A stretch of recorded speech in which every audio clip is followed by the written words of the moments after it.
Well, Jeff, this is a real pleasure for me to be able to chat with you tonight. And first of all, I want to welcome you to the Living Legends of Aviation and congratulate you on your award. Thank you. It's a real honor. I'm really happy to be here. And I'd like to start out by saying that this year marks the 50th anniversary of the man's first moon landing with Neil Armstrong and Buzz Aldrin. And I think Buzz is here. Buzz, stand up.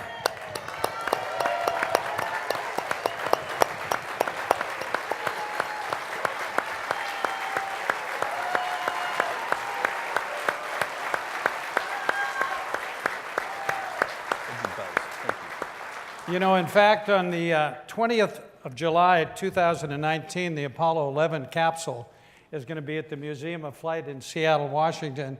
And thanks to this man and some others, it'll be there. Thank you for your help on that. You bet. Okay, let's get into the questions here. Great. This award is being given to you because of the work you do in your various endeavors that promotes freedom. With the Washington Post, which you purchased in 2013, freedom of the press. With Amazon, promoting the freedom to pre-take in a marketplace and literally find almost anything online.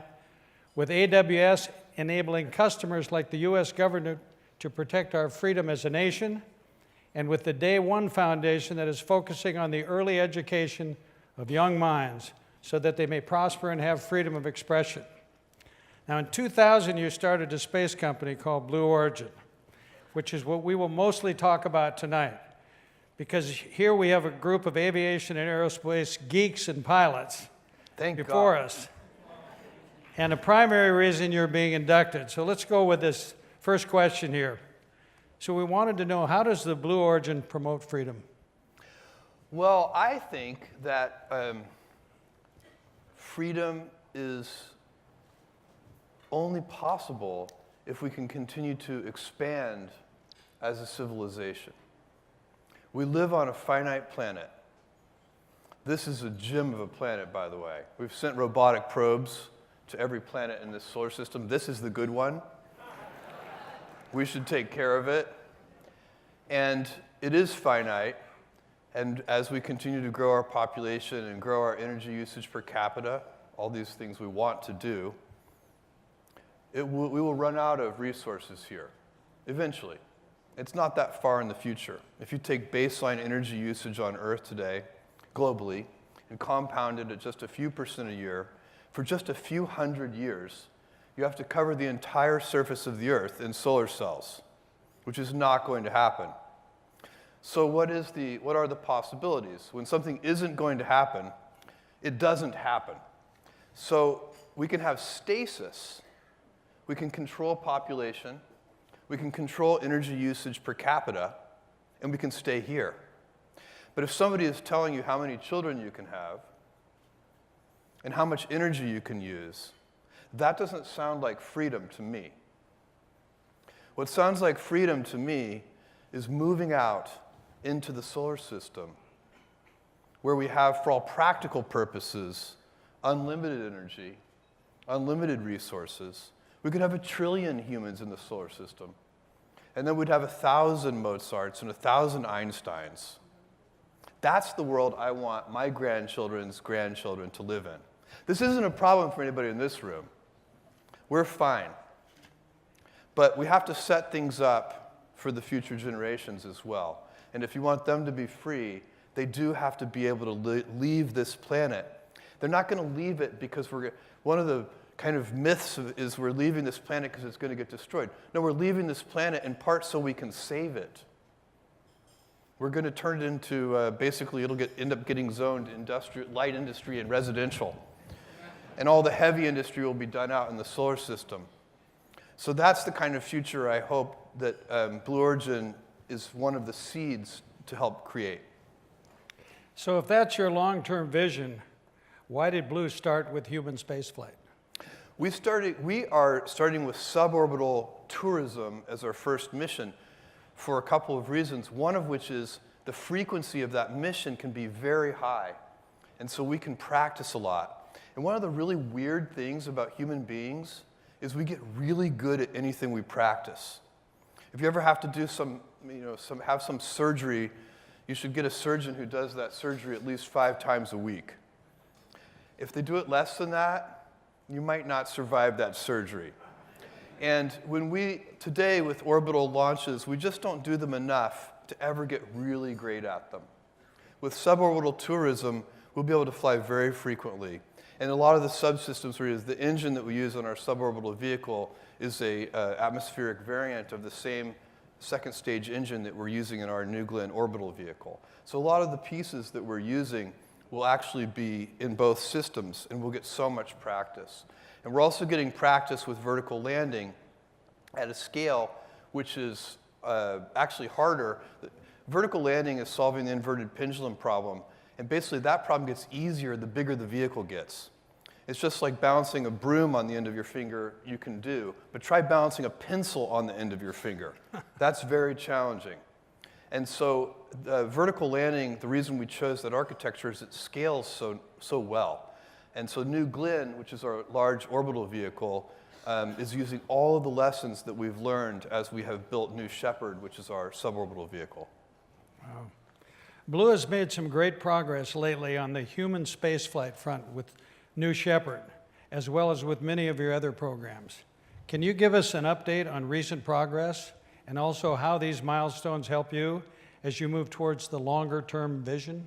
Yeah, sure. And actually, I'll answer the question about how they help with the longer-term vision, and I also brought a couple of videos I can show you.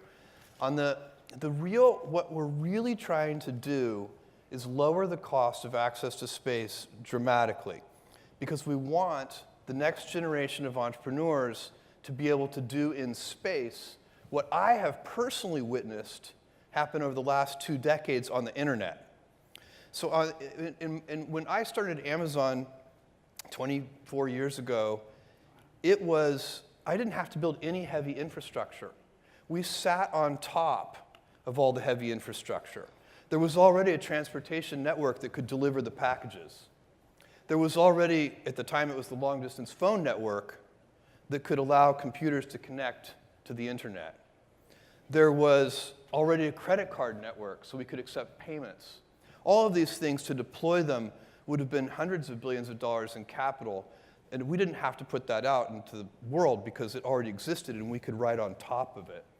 The same thing happened, with Facebook. How could a company become worth almost $500 billion in less than 2 decades? It was started in a dorm room by 2 college kids. Today, you cannot start a significant space company in your dorm room. It's impossible. The price of admission is too high. And what does that mean? It means that the infrastructure does not exist for college kids to start the next. I want there to be a Facebook of space. I want there to be a Mark Zuckerberg of space. For that to happen, they have to lower the price of admission very significantly. And so that's really the medium-term objective of Blue Origin, is to build that infrastructure, lower the cost so much that there can be a whole array of dynamic entrepreneurialism, a bunch of entrepreneurs doing really imaginative things out in space. Now, what progress have we made so far? I brought a couple of videos. Do you want to show? Can I show some of them? Yeah, let's do that. We could roll first maybe the New Shepard mission. We did a high-altitude escape mission. We have full envelope escape, and we've been testing the different regimes. Let's do that first. This is mission 9. Can we run that video? Yeah, it's running right behind us now. The sound could probably come up a little bit if you want. But here we're lifting off. This capsule carries 6 people up above the Kármán line, above 100 kilometers. Inside this capsule now is just a test dummy. We call him Mannequin Skywalker. There's the escape motor. You can see it's about to fire. So we've separated. Oh, I think we're actually coming down now. This is the landing. It looks like CGI, but that's real. This is under parachute. And then there's a terminal decelerator that takes out the last little bit of impulse. So the booster comes back and does a vertical landing. The capsule comes back under parachutes. So that's our tourism mission. We hope to fly, we're very confident we will fly the first astronauts this year. It's the first time I've ever been confident that we would fly this year. I've often been confident we would fly next year. I keep telling the team, this is not a race. We're going to do this right and safely. My favorite phrase comes from the special operations teams, and they say, slow is smooth and smooth is fast. And I think in aviation, that is true. Yeah. And can we play the new Glenn video? This is our orbital vehicle. This is CGI. I can kind of narrate it for you. This is a very large vehicle. It's 3.85 million pounds of thrust at liftoff. It's powered by liquefied natural gas. It has 6 landing gears, so we have landing gear out capability. This is the pre-launch bit check, testing all the fins. We have launch pad 36 at Cape Canaveral. The exhaust is a little blue because it's liquefied natural gas as the fuel. It turns out to be an excellent propellant.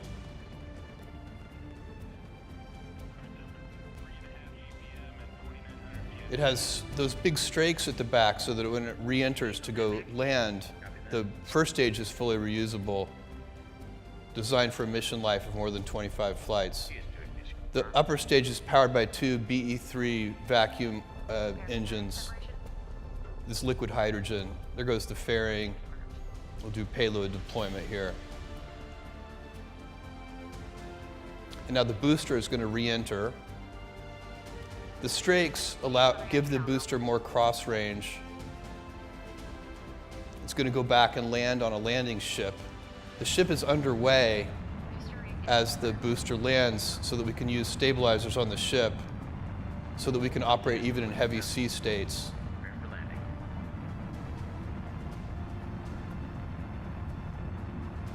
And then the ship will come back to Cape Canaveral and we'll recycle the whole thing. Stage is slated. Prepare to stage. Wow. Impressive. How big a payload will that carry? It's a very large, it's very heavy lift capability. It's sort of, we can take 2 large satellites to GEO. Wow.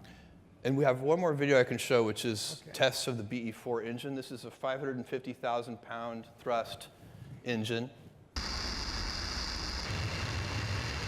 This is our West Texas test site.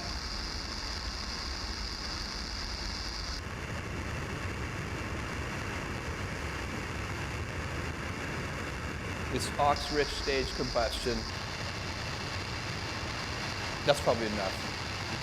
You can cut that in time. It's fun. I could watch this forever, but it's not. Hashtag never gets old.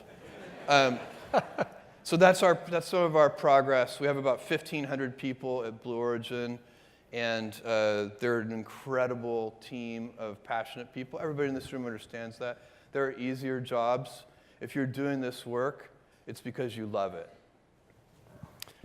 So a really common question about space exploration is why not spend that money here on Earth? What's so important about space exploration to you personally, and why should everyone care about that? Is this the best place to put your money? Well, I think if you take the big picture, you should spend money here on Earth. There are a lot of important objectives here on Earth that we need to do here and now. The real question is it shouldn't be framed as an either-or choice. You also have to spend some money on things that are 10 years out, and 20 years out, and 50 years out, and 100 years out. So you want a whole diversified portfolio of trying to do the right things. And for sure you want to be doing some things in the here and now as well. But it's not one thing. We talked already a little bit about why I believe it's so important. If you want to protect the Earth and save the Earth, you have to go to space. This isn't an option. It might appear to be an option, but that's just because we haven't gotten there yet. And if you wait until it's obvious to everyone, it will be too late. So the people in this room, hopefully you can be ambassadors for this idea. Probably many of you are already. And keep reminding people that, no, we do actually have to figure this out. We only have a finite amount of time to do so before we're forced into that civilization of stasis. That's not what we want. So this year, this is the last question, folks, we're celebrating the 50th anniversary of the moon landing. How important is the moon to Blue Origin's future? The moon is critical to the future that we envision at Blue Origin. And the Apollo astronauts landing on the moon is what inspired me to a life of science and engineering and technology and exploration and adventuring and all of it. I watched it on TV, probably like everybody in this room did, except for Buzz. And Buzz, you didn't watch it on TV, did you? I'm pretty sure. You probably had other things going on.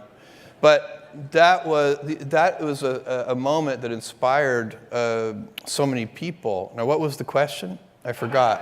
How important is the moon to Blue Origin? Oh, yeah. So the moon has turned out, I almost think it's one of these gifts that the universe has provided to humanity and to our species, because it's very lucky that we have a body like the moon so close by. It's only 3 days away.